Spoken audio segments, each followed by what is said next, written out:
Hi everyone and welcome back to my channel. So today I'm colouring another Hanna Karlzon page, and this is from Hanna Karlzon's book Daydreams. Now today felt the first day of autumn. Pull your dressing gowns out, get yourself a hot chocolate, put your little fire on, because that's the time of the year that it is now, and I just felt like doing this sort of colouring page with autumn fall colours. And I started off with Inktense pencils. I mostly used Inktense pencils for the majority of this, and I added very minimal shading with the Prismacolors towards the end of the illustration. But I'm just doing it in section by section, mixing the colours up.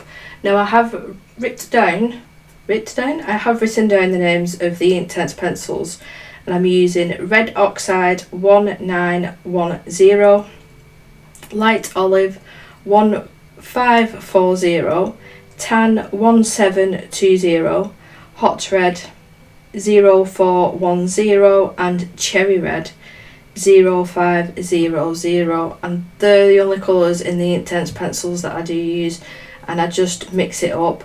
There's no rhyme or reason here. I just wanted it to look like the leaves were just starting to discolour, so there were pops of your green in there, your tan colours, and then most importantly your autumn reds.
I don't know about you, but I find it more stressful working with the Inktense pencils than any other watercolour pencils. Now I know they're not watercolour, but they're very, very similar.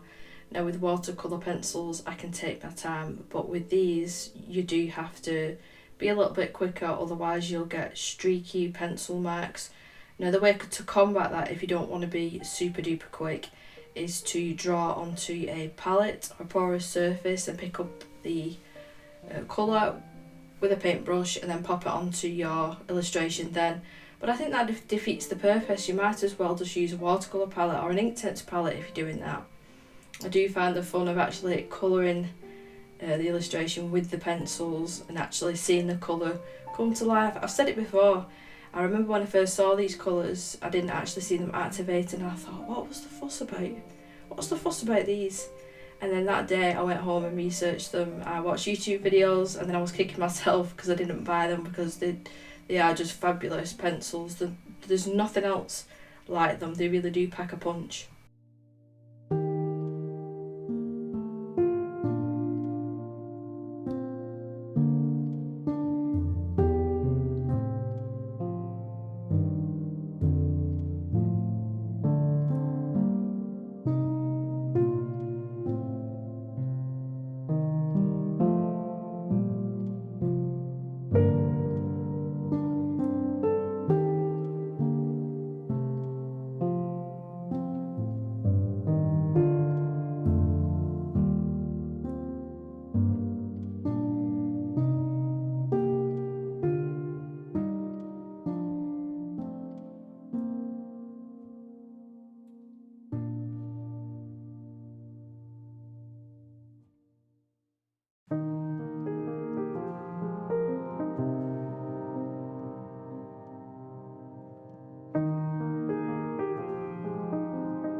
Now I let these Inktense pencils dry 100%.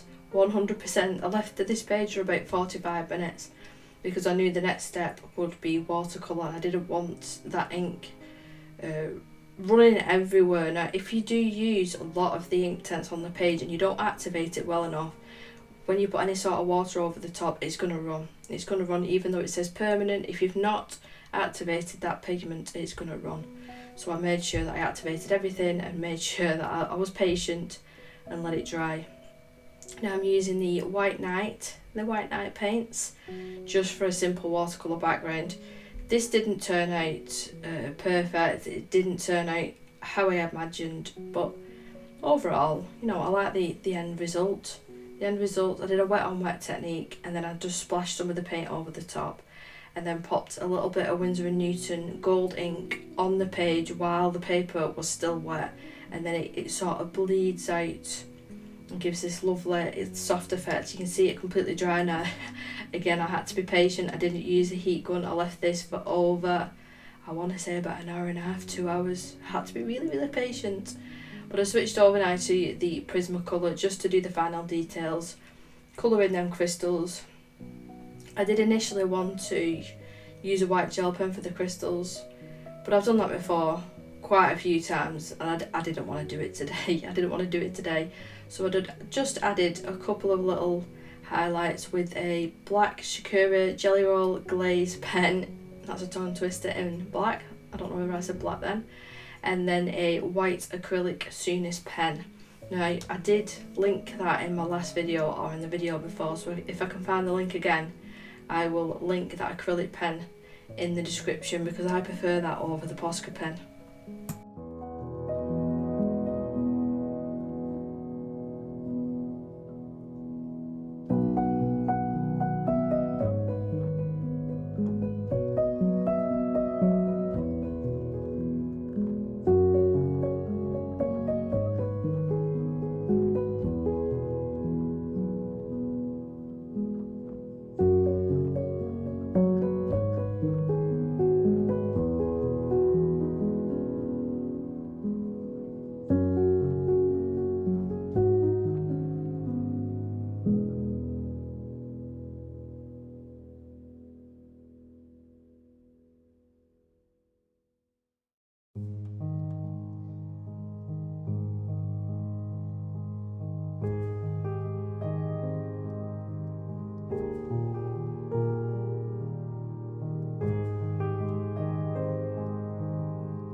So if you're not counting the times of me leaving it to dry and going off wandering doing other things, it took me about 50 minutes to do this page, and it was really enjoyable. It was just the sort of page I was in the mood for, nothing too detailed.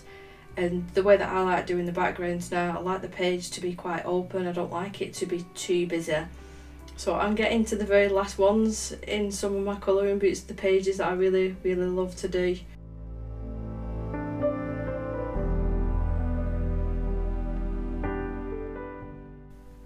Thank you for watching, and I hope that you enjoyed the video. I do have lots and lots of videos just like this one on my channel. A big shout out as well to my channel members for supporting me.